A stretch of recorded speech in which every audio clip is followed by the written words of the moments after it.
Hello, people. This is once again Blink and You Miss It, and we're going to talk to Mido. If you want to see the Great DQ tree, you should at least equip a sword and a shield. What's that? Oh, you have a Deku shield. And what's that? Is that the Kokiri sword? Oh, good grief. Well, even with all that stuff, a wimp is still a wimp, huh? I, the Great Mido, will never accept you as one of us. Shoot, how did you get to be the favorite of Sari on the Great Deku tree, huh? Grumble, grumble. Now, who actually says grumble, grumble? I mean, I have personally never said that. And here we have our first experience with some enemies.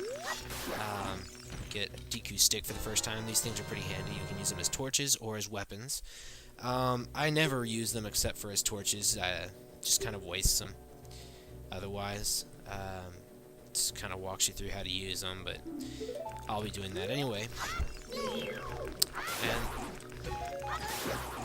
And those plant monsters were called Boko Babas. I'm sorry, they're called Boko Babas in Wind Waker. They're Deku Babas in this game, and if they're standing straight up when you hit them, you get a Deku stick. If they are bent over toward you, you get a Deku nut for killing them. And here we go. Great Deku tree, I'm back!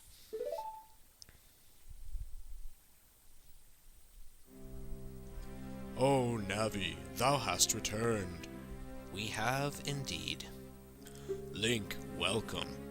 Thank you. Listen carefully to what I, the great Deku Tree, am about to tell thee. Thy slumber these past moons must have been restless and full of nightmares. Oh, it must have. As the servants of evil gain strength, a vile climate pervades the land and causes nightmares to those sensitive to it. So pretty much, people, if you get nightmares, the world's about to be taken over. Just, yeah, according to Nintendo. Verily thou hast felt it.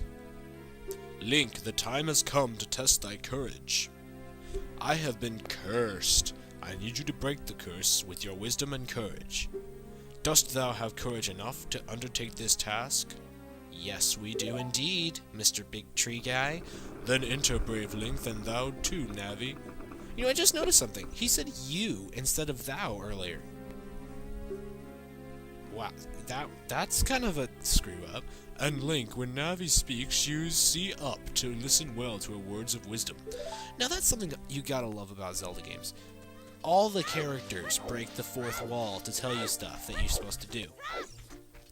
I gotta say the most hilarious, instance of that in any Zelda game ever is in Wind Waker, when the King of Red Lions has dropped you and Medley off right before the Earth Temple, and he's like, Medley, listen carefully. If Link should hit R to call you, listen well to his words of wisdom and follow him. And Link, if you press this button, then blah blah. It's just hilarious, honestly. If you really think about it, it's just really funny.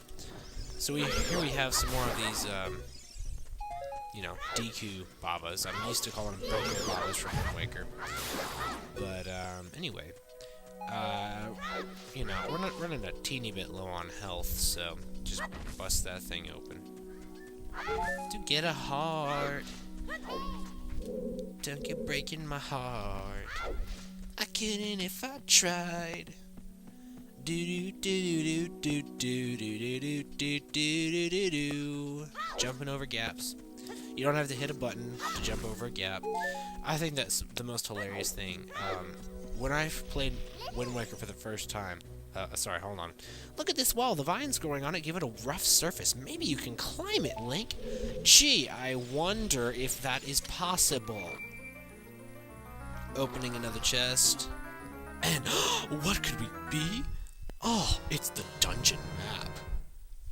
Okay, so anyway, as I was saying, my first time ever playing any Zelda game, it was Wind Waker. And I had gone to a GameStop, and I just picked it up randomly, because it looked kind of cool. I really hadn't heard of it before. And now she's just telling us to hit A by, hitting A to open a door, so... Or open a door by hitting A, gosh. Alright, anyway, what I was saying... Oh, real quick, again, this guy's a DQ scrub. Hold up your shield, send that back at him, and just move forward. He'll give us a clue. When you jump off a high cliff, if you hold the control stick forward. You'll roll on the ground when you land, and you won't get hurt from the fall. I can't guarantee it'll work, though, if the cliff is really, really high. Well, try it if you are feeling bold. We certainly will.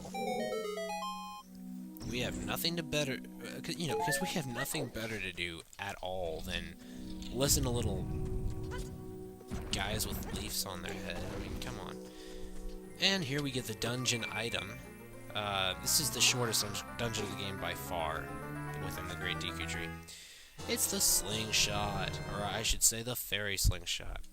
So anyway, what I've been trying to say forever, but I keep getting delayed, is my first time ever playing a Zelda game was Wind Waker. I picked it up randomly at a GameStop because I thought it looked cool. And I don't remember whether I'd ever heard of Zelda games before or not. I kind of want to say I hadn't. But, just shoot that. And for the first, 10 minutes of the game, because I had never played a Zelda game before. Maybe it was longer than that. It was more like the first 20 minutes of the game that I was playing. I kept trying to go up against cliffs and figure out how to jump off of them. I was trying to figure out what button the jump button was. Which, as everybody knows, there is no jump button in 3D Zelda games. And I just screwed up majorly. That was epic. I mean, it's just... looking back now, that's really kind of funny, but, anyway.